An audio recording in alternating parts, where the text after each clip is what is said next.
look so lovely, it scares me to death. I used to get so insecure with you, it's different. Yeah, just something about you makes me so sure. Don't know what it is, but you make me wanna stay. Take a leap of faith. I know that you're safe, I know that you're safe.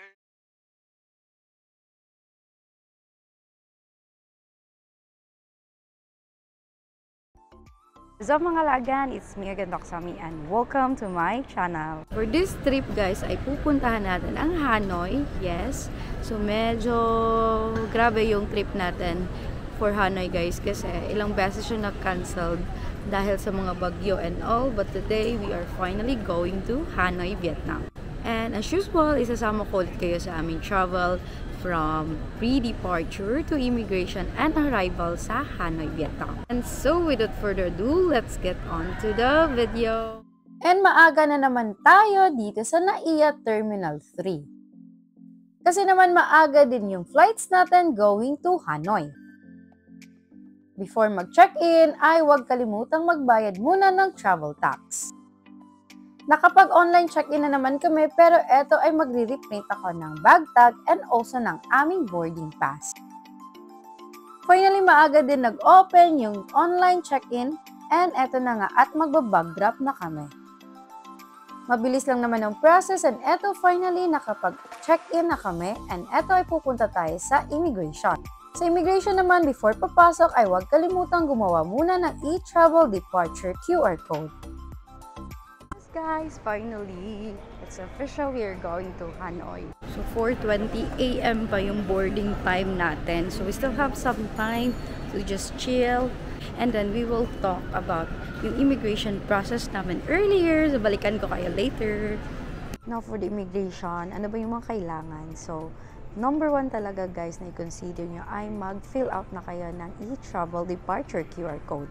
Yes, hinahanap talaga yan before kayo papasok sa immigration and to save some time, talagang mag-fill out na kayo para dire-diretso na. So, sa immigration, ano ba yung mga documents na inihanda namin?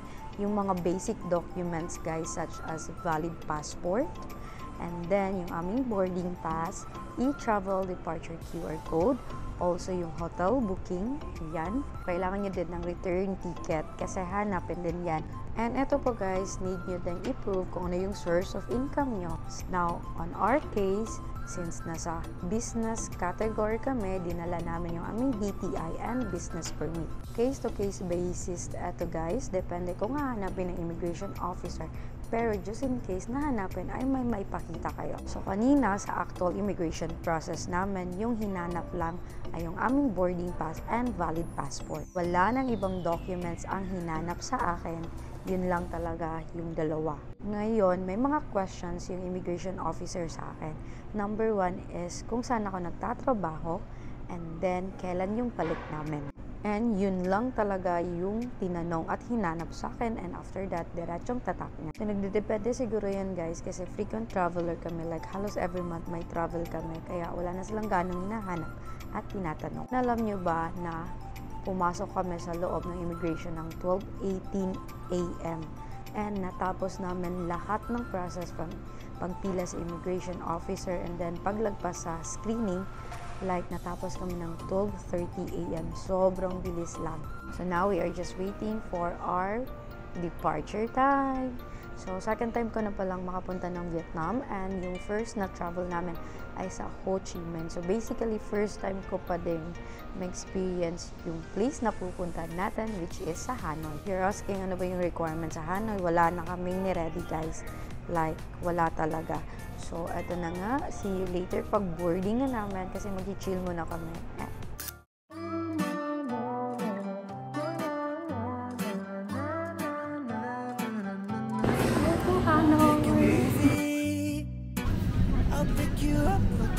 Good night.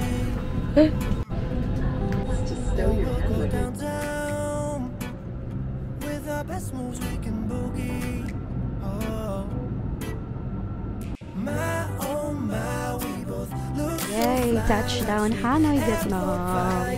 Welcome to Vietnam. Welcome to Vietnam. They just can't deny it. They wanna be like us.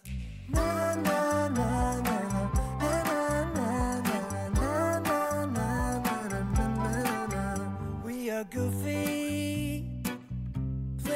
bag in the jacuzzi. We'll go upstairs. With our best moves we get groovy. Official na talaga to guys. We are finally here sa arrival hall ng Noi Bai International Airport.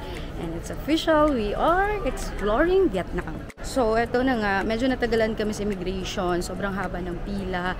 So, it took us 30 minutes sa pagpila dun sa immigration. Tapos, paglabas naman namin sa immigration, ay diretsong baggage claim na. Tapos, dumaan lang kami sa custom. Nag-screening lang ng aming luggage.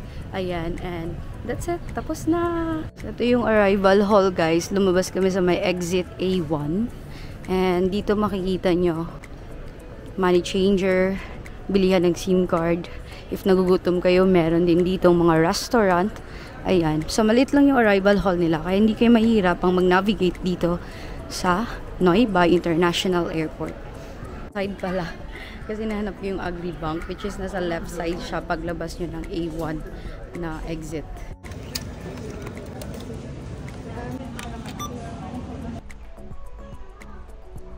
So yun guys, naka-withdraw na ako sa may Agribank. Actually, sa Agribank kasi, according to my research and sa mga vlogs na napapanood ko, mas maganda yung change nila doon and yung withdrawal limit nila is until 3 million dong. So sa 3 million dong, yung conversion niya is around 7,031.30 pesos. Viettel, right? This is Vinaphone. Vinaphone. So ito yung reference ng kanilang SIM card. Tapos yung kinuha ko ay yung internet data only.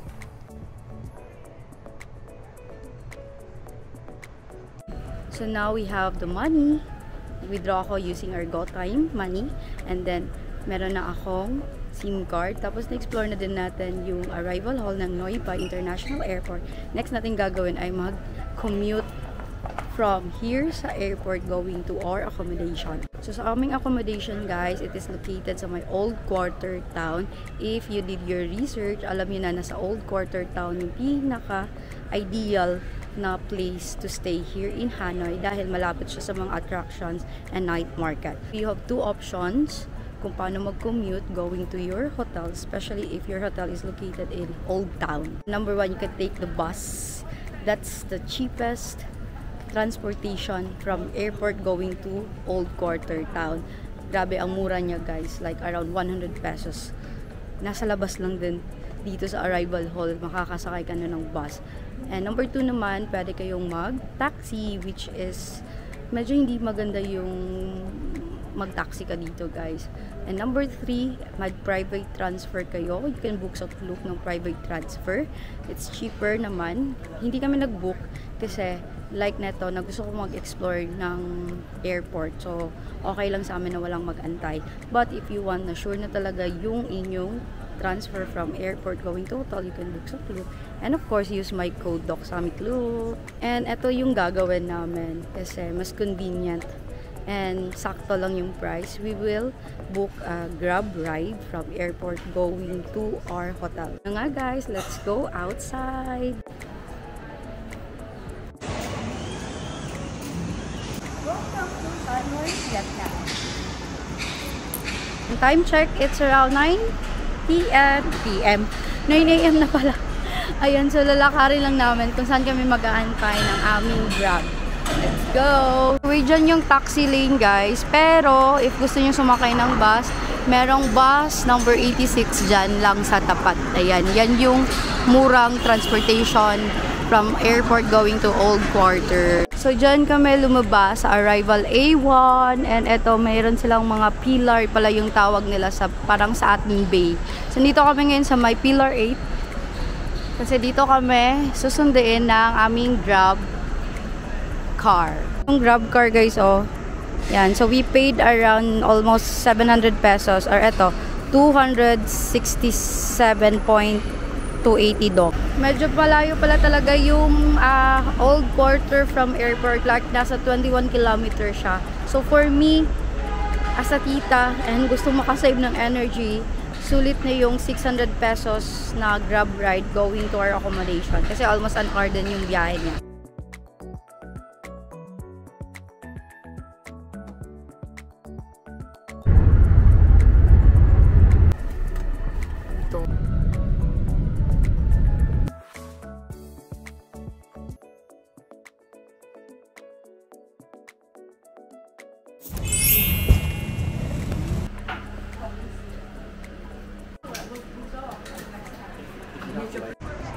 that's our hotel, Hanoi Traveler House. And 10 a.m. pa guys, sobrang aga pa for our check-in. So ito, kakain tayo ng brunch. And then, explore natin yung neighborhood ng lugar guys. Ayan, welcome to Hanoi, Vietnam! So that's our accommodation. Kung kita nyo ba, ayan. So let's explore guys our neighborhood. Ito, malapit lang talaga to sa aming accommodation guys. Itong nadadaanan natin. Itong daming tao guys. Oh. Yan, so nandito kami guys sa isang kainan. Yan, ayan, yung pangalan niya. Chot. Oh, it's our first banh mi meal here in Hanoi, Vietnam. Tapos tingnan nyo yung view namin guys ha. Ayan, tingnan nyo. Ayan, dito lang tayo guys. Chill lang talaga tayo for our first day. Sobrang lapit lang talaga nito sa aming accommodation. And all I can say, sobrang ganda ng aming accommodation guys. Yan, so i-recommend ko yung accommodation namin. Yung location niya, napakaganda. This is the price ng aming in-order, 40K na banh mi, chicken bread. Chilling on our first day. Chilling like a villain. Punta muna ako ng hotel kasi may kukuhanin akong tripod. That's our hotel. Ang lapit lang oh. Hanoi Traveler House. Tapos tabi lang niya yung Mud Monkey Hanoi. Tapos yung mahirap dito yung pagtawid. Struggle is real. Hindi pa nga to highway guys eh. Skinita lang to pero ano, medyo naku-culture shock. Woo! Ayan. Mapifeel mo talaga na nasa Hanoi ka na guys kasi grabe ang daming mga motorbike dito.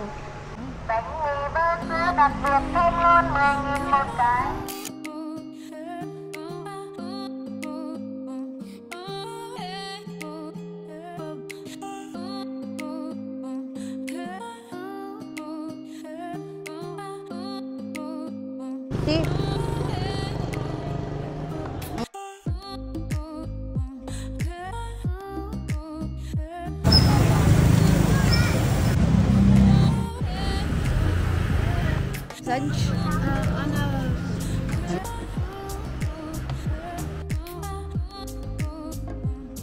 Ayan, grabe. Nakatulog ako. Grabe talaga yung antok ko, guys. Wala kaming tulog. So, sulit na sulit yung aming whole body massage. Vietnamese massage for around 230 pesos.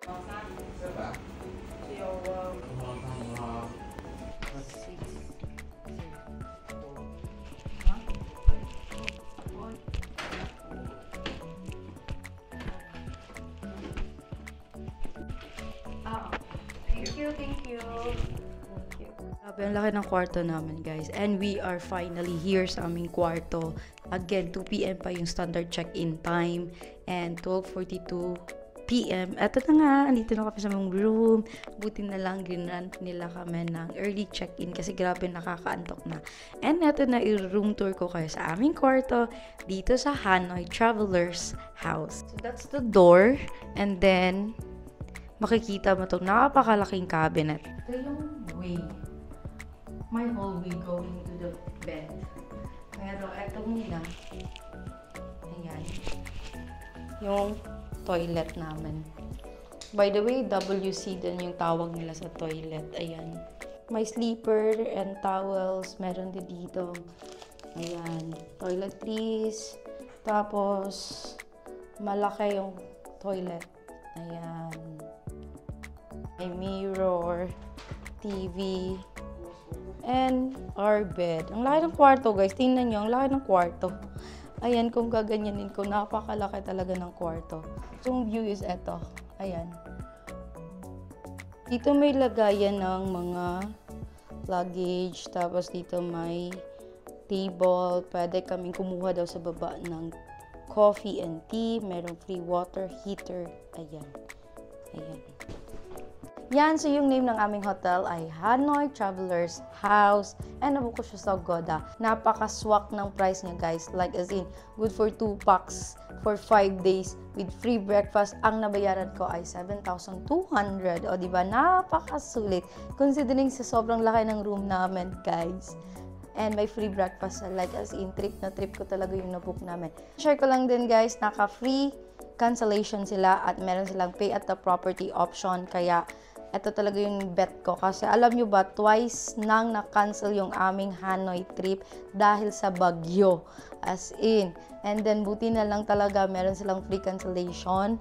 Kaya, na-push through pa din namin itong hotel na to. And ito pa, bonus yung mga staff nila. Napaka-friendly. Talaga, accommodating. Yan. So, re-recommend ko talaga tong Hanoi Traveler's House sa inyo. Few moments later. And yes, we are back again. It's 4:30 in the afternoon. And yun na nga, natulog kami kanina, nag-refresh and nag-chill. And now we are back again. Ito na nga, naglalakad kami ngayon because we are looking for yung buncha. So, meron kasing mga Michelin guide daw dito sa Hanoi. And yan yung gusto namin kainin. For dinner, magbubuncha tayo. Tingnan nyo guys, oh, gaano ka-busy yung street dito. Ayan.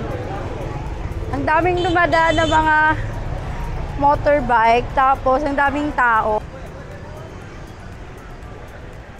So, wala pala dito ang sidewalk guys. Kasi yung mga sidewalk, ginagawa nilang tambayan, kainan, tsaka ito, parking lot ng mga motor.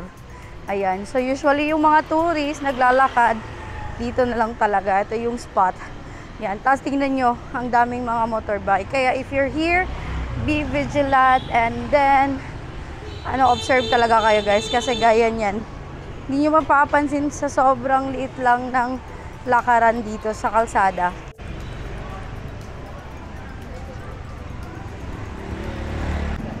Hirap mag-vlog. Dapat talaga ganyan lang siya. Wow! This is Hanoi! My God, nakaka-overwhelm. I'm so excited talaga guys. Nakaka-overwhelm yung feeling nandito na sa Hanoi.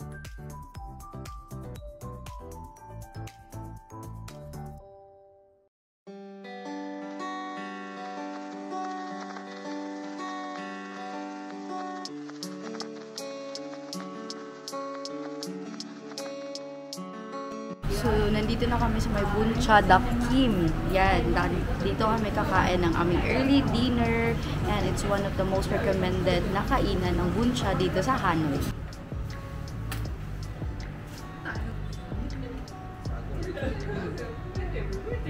So, our order is here and sobrang dami niya guys.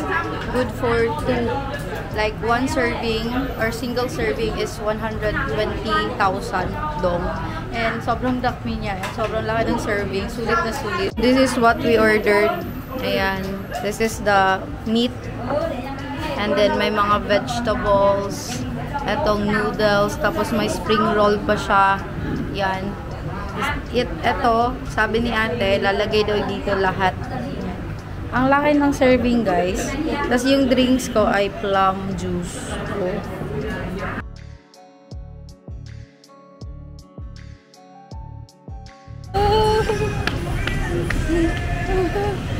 Tapos na kaming kumain dun guys sa Buncha Dak Kim. Sobrang laki ng servings nila guys. Like, alam nyo ba, 285k lahat yun. May drinks na yung kasama guys. Sobrang laki. Hindi namin naubos. So, sobrang dami ng servings nila.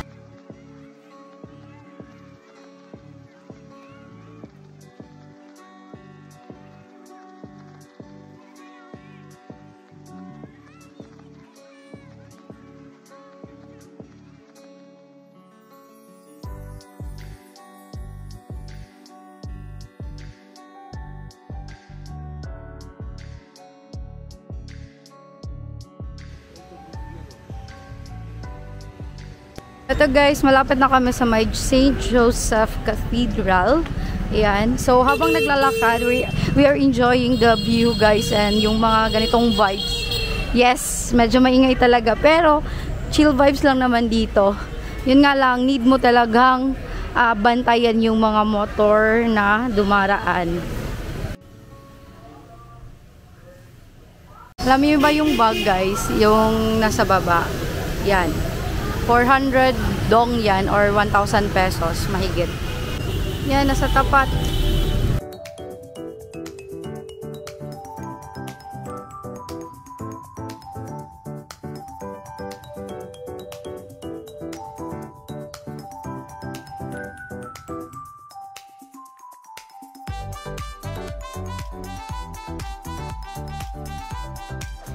So if you want to watch the Lotus Water Puppet Show, dito siya guys, oh. Ayan. Pero hindi kami manonood dyan ng puppet show kasi dito yung trip namin, tumambay sa may lake. Eto na nakita namin. So malapit lang siya sa St. Joseph Cathedral, etong lake.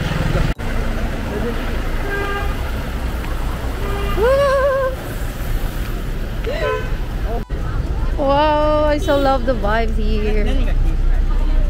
So, andito na kami sa may lake, One Kiem Lake. Nakaka-relax dito, grabe. Kung gaano kagulo yung city. Pero, sobrang nakaka-relax dito sa may lake banda. This is the lake. Yan. Tapos yung pagoda, andun yung may pagoda.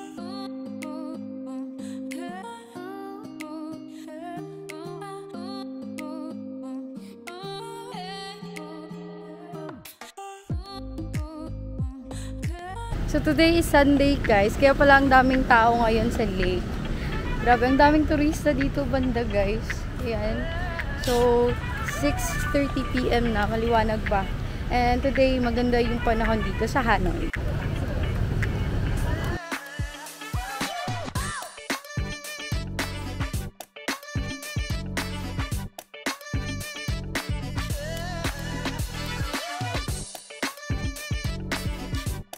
We are here sa may Kafa Cafe. Since, grabe guys, napaka-humid sa labas. So, we wanted to chill, magpa-aircon, and then mag-chill muna, umupo. So, dito kami tatambay for a while. Yung pangalan niya ay Kafa Cafe. And we ordered, paras kami ng order, this is ice choco. Yan, 40 Vietnamese dong.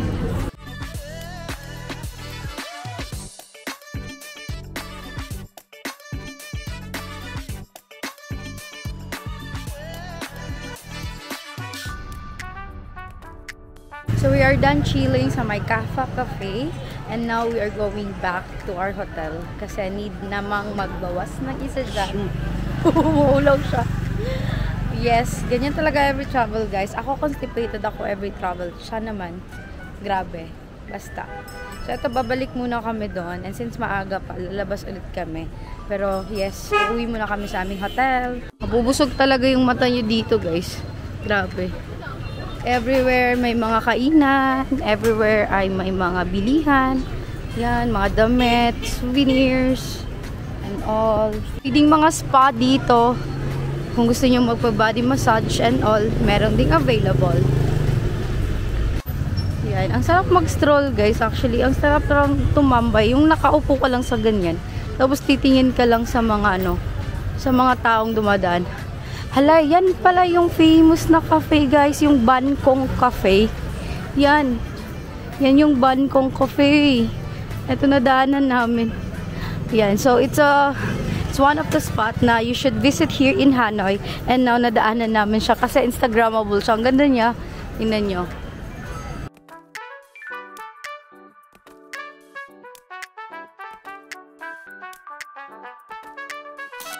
Every night I try to love, but your heart is made of stone. All my tears, they fall like rain, yet you leave me here alone. I give you all I have inside. You pretend it's all pretend. Your empty eyes, they break me down. Will this torment never end?